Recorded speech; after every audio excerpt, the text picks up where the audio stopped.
Hi friends, మనం దసరా నవరాత్రుల్లో భాగంగా మరి ఈరోజు గాయత్రీదేవిని మనం అందరం పూజించుకున్నాం కదా. రేపటి రోజున మరి అమ్మవారి 3వ రోజు అయినటువంటి అమ్మవారి అవతారం అన్నపూర్ణాదేవి అవతారం అనమాట. సో అన్నం పరబ్రహ్మ స్వరూపం అని మనందరికీ తెలుసు కదా. మరి ఎంతోమంది తినడానికి తిండి లేక ఎన్నో విధాలుగా బాధలు పడుతూ ఉంటారు.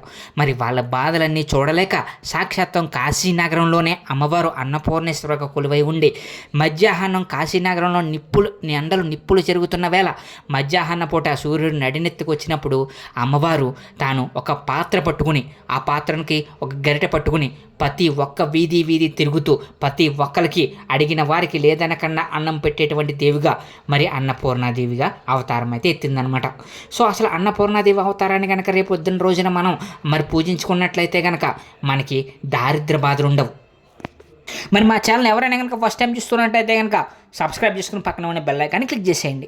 మా ఛానల్ చూస్తున్నారు కానీ సబ్స్క్రైబ్ చేసుకోవట్లేదు. అలాగే ఈ వీడియోని లైక్ చేసి అన్నపూర్ణాదేవి గురించిన విశేషాలు తెలుసుకోవాలనుకుంటే కనుక స్కిప్ చేయకుండా చివరి వరకు చూడడానికి ట్రై చేయండి.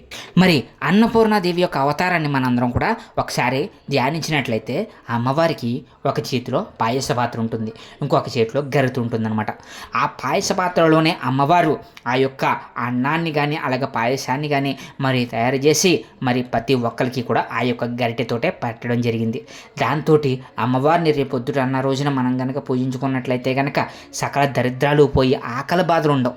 ముందు ఆకలి బాధలు తరిగి అలాగే పాడి పంటలున్న వాళ్ళకు పాడి పంటలు అభివృద్ధి చెంది వాళ్ళకి ధన ధాన్యాలు సమకూరుతాయని, అలాగే ఎటువంటి బాధలు లేకుండా అమ్మవారి జ్ఞానాన్ని ప్రసాదించి ముక్తినివ్వగలిగిన తల్లిగా కూడా అమ్మవారు మరి ఈ రకంగా అన్నపూర్ణేశ్వరిగా అయితే అవతారం అయితే రేపొద్దుటైతే అమ్మవారిని మనం చూడొచ్చు. అన్నపూర్ణాదేవి గురించి మనం ఇంకా తెలుసుకోవాలనుకుంటే సాక్షాత్తం పరమేశ్వరుడికే మరి ఆకలి తీర్చినటువంటి తల్లి. పరమేశ్వరుడే సాక్షాత్తు అన్నపూర్ణాదేవి దగ్గరికి వచ్చి మరి ఈ విధంగా ఆకలి అని అడిగితే అన్నం పెట్టి మరి అన్నపూర్ణాదేవి మరి పరమేశ్వరుడు ఆకలి అయితే తీర్చడం జరిగిందనమాట. మరి సాక్షాత్తం పరమేశ్వరుడు ఆకలి తీర్చినటువంటి తల్లికి మన ఆకలి తెలియదంటారా? సో మరి ఈ విధంగా పార్వతీదేవి యొక్క మరొక అవతారమే అన్నపూర్ణాదేవి అవతారం. అసలు ఈ యొక్క అన్నపూర్ణాదేవి అవతారం వెనకాల ఉన్నటువంటి కథను ఒకసారి మనం తెలిసేసుకుందామా?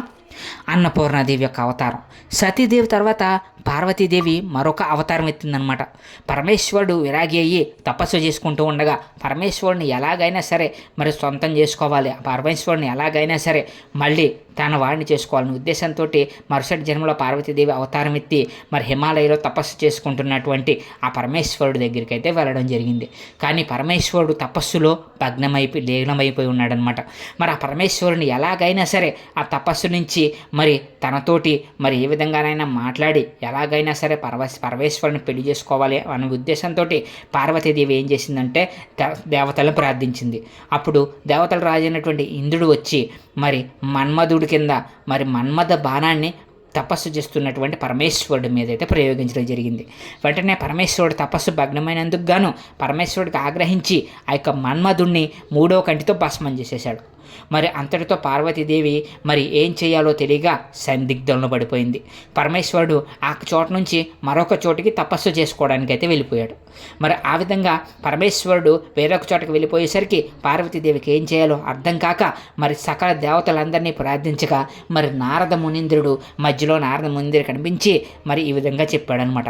అమ్మా తల్లి, నువ్వు కాశీ నగరానికి వెళ్ళి అక్కడ ప్రతి ఒక్కరికి కూడా మరి నువ్వు అన్నదానం చెయ్యి. అలా అన్నదానం చేస్తూ ఉండగా ఏదో ఒక రోజు పరమేశ్వరుడు తప్పకుండా ఆ కాశీ నగరానికి వచ్చి నీ వద్ద అయితే మరి భిక్ష స్వీకరిస్తారు. అప్పటికి నువ్వు పరమేశ్వరుణ్ణి స్వీకరించేటువంటి టైం వస్తుంది తల్లి అని చెప్పి అయితే చెప్పడం జరిగింది. వెంటనే ఆనందంతో పార్వతీదేవి కాశీ నగరానికి వెళ్ళి తపస్సు చేసి అక్కడ ఉన్నటువంటి అందరికీ కూడా మరి అన్నదానం చేయాలనే ఉద్దేశంతో పాయస పాత్రతోటి అలాగే ఒక గట్టితోటి మరి అందరికీ కూడా మధ్యాహ్న పూట కూడా నిప్పులు చెరిగే ఎండలో కూడా అమ్మవారు ప్రతి ఒక్క వీధి తిరుగుతూ పరమేశ్వరుడు ఎప్పటికైనా వస్తారనే ఉద్దేశంతో ప్రతి ఒక్కరు ఆకలి తీర్చాలనే ఉద్దేశంతో మరి అమ్మవారు ఆ విధంగా పాత్రను పట్టుకుని మరి ఆ పాత్ర తీసుకుని మరి అందులో గరిటె తీసుకుని అందరికీ కూడా అన్నం వడ్డిస్తూ ఉండేవారంట.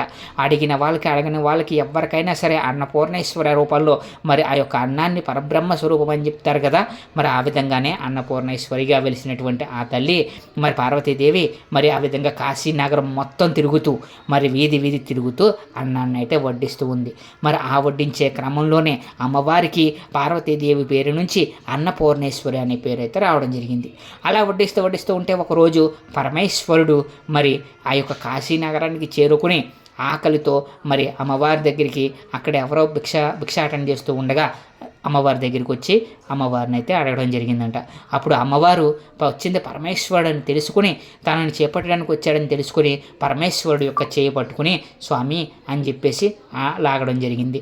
అప్పుడు పరమేశ్వరుడు అసలు విషయం తెలుసుకుని తన కోసమే మరి ఆ పార్వతీదేవి అన్నపూర్ణాదేవిగా మరి జనాల ఆకలి అందరూ తీరుస్తూ మరి ఇక్కడ వేసిందని తెలుసుకుని పార్వతీదేవిని అయితే పరమేశ్వరుడు అయితే పెళ్ళాడడం జరిగిందనమాట.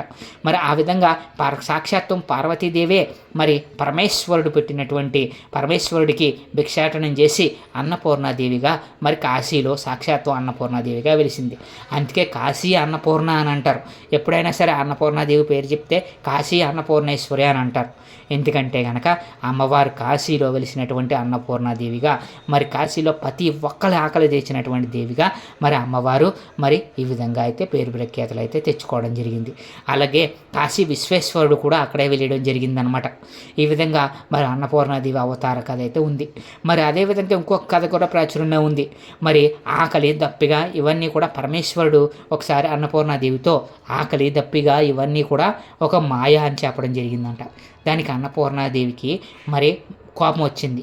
ఆకలి అనేది ఒక మాయ కాదు అని పరమేశ్వరుడికి తెలియచెప్పాలనే ఉద్దేశంతో అమ్మవారు కొన్ని రోజుల పాటు అదృశ్యమైపోయారు. దీంతో అక్కడ ప్రజలందరూ కూడా ఎన్నో ఇబ్బందులు పడ్డారు. తినడానికి తిండి లేక ఆకలి బాధలతో బాధపడుతూ ఉంటే పరమేశ్వరుని ప్రార్థించారు. అప్పుడు పరమేశ్వరుడు తాను తప్పు తెలుసుకుని తన మాటని వెనక్కి తీసుకుని మళ్ళీ అన్నపూర్ణాదేవిని అయితే వెనక్కి అయితే పిలవడం జరిగిందంట. అప్పుడు అన్నపూర్ణేశ్వరి మళ్ళీ వచ్చి మరి తన బిడ్డల బాధలు చూడలేక మళ్ళీ అన్నపూర్ణాదేవి వచ్చి మళ్ళీ అందరి ఆకలి కూడా తీర్చడానికి మరి తానైతే అందరి ఆకలి కూడా తీర్చిందంట. మరి అదేవిధంగా అలా ఆకలి తీర్చుతున్నప్పుడు పరమేశ్వరుడు మళ్ళీ అమ్మవారి దగ్గరికి వెళ్ళి మరి తనకు కూడా అన్నం పెట్టమని అడిగారంట. అప్పుడు తన ఆకలి కూడా అమ్మవారు తీర్చడం జరిగింది. మరి ఈ విధంగా పరమేశ్వరుడికి సంబంధించి అన్నపూర్ణాదేవికి సంబంధించినటువంటి మరొక కథ ఈ విధంగా అయితే ఉందన్నమాట. ఈ విధంగా మరి అమ్మవారు అన్నపూర్ణేశ్వరిగా అయితే కాశీలో అయితే వెళ్ళడం జరిగింది. మరి అలా కాశీలో వెలిసినటువంటి అమ్మవారిని దసరా నవరాత్రుల్లో 3వ రోజులో భాగమైనటువంటి రేపొద్దుటి రోజున మనందరం కూడా స్మరించుకుంటూ అలాగే మరి రేపొద్దున పఠనం చేయవలసినటువంటి స్తోత్రం ఏంటంటే అన్నపూర్ణాష్టకం అనమాట. నిత్యానందకరి అంటూ సాగేటువంటి ఆ యొక్క అన్నపూర్ణాష్టకాన్ని ఎవరైతే పఠిస్తారో వాళ్ళకి అమ్మవారి యొక్క పరిపూర్ణమైనటువంటి అనుగ్రహం కూడా కలుగుతుందని చెప్పేసి మనకైతే చెప్తున్నారనమాట. సాక్షాత్ శంకరాచార్యులు వారే అమ్మవారిని కాశీపురవాసిగా పూజించి మరి అమ్మవారిని మాకు భిక్ష ఇవ్వమ్మా అని చెప్పేసి అయితే అమ్మవారిని జ్ఞానాన్ని భిక్ష అడిగారని ఆ యొక్క అన్నపూర్ణ స్తోత్రంలో అయితే చెప్పబడుతుంది. కాబట్టి మనందరం కూడా రేపటి రోజున అంటే 3వ రోజున అన్నపూర్ణాదేవిని ప్రార్థించి మనందరం కూడా అమ్మవారి యొక్క భక్తులకి పాత్రులు అవుదామని చెప్పేసి అయితే మనస్ఫూర్తిగా అయితే కోరుకుంటున్నాను. ఇది ఫ్రెండ్స్ ఈరోజు మన వీడియో. ఈ వీడియో కనుక మీకు నచ్చినట్లయితే మా ఛానల్ సబ్స్క్రైబ్ చేసుకొని పక్కన ఉన్న బెల్ ఐకాన్ని క్లిక్ చేసి మా ఛానల్కి సపోర్ట్ చేయవలసిందిగా నేనైతే మనస్ఫూర్తిగా అయితే కోరుకుంటున్నాను. జై దుర్గాదేవి, జై అన్నపూర్ణాదేవి. Thank you friends.